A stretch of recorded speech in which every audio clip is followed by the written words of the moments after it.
Λοιπόν, γεια σας. Σήμερα θα δείξουμε έναν τρόπο πώς θα φυτέψουμε μία ντομάτα η οποία έχει ψηλώσει πάρα πολύ και δεν μπορούμε να τη βάλουμε όρθια. Οπότε τι κάνουμε, ουσιαστικά τη γονατίζουμε, την ξαπλώνουμε δηλαδή κάτω. Ελάτε να σας δείξω.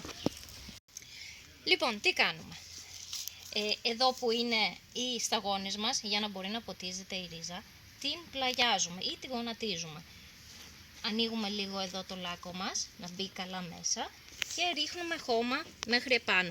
Όλα αυτά που θα δείτε εδώ πέρα θα γίνουν ρίζα κι άλλοι. Οπότε το φυτό θα παίρνει κι άλλη υγρασία και άλλα θρεπτικά στοιχεία, θα γίνει πιο δυνατό.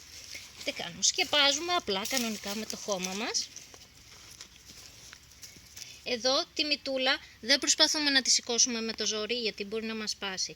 Τα φυτά το καλό είναι ότι ακολουθούν τον ήλιο. Οπότε σιγά σιγά αυτό θα σηκωθεί από μόνο του σε λίγες μέρες, όπως θα δείτε και τα επόμενα διπλανά φυτά, τα οποία και αυτά ήταν εξαπλωμένα και σιγά σιγά έχουν σηκωθεί με τον ήλιο, ακολουθούν τον ήλιο, έχουν σηκωθεί προς τα πάνω.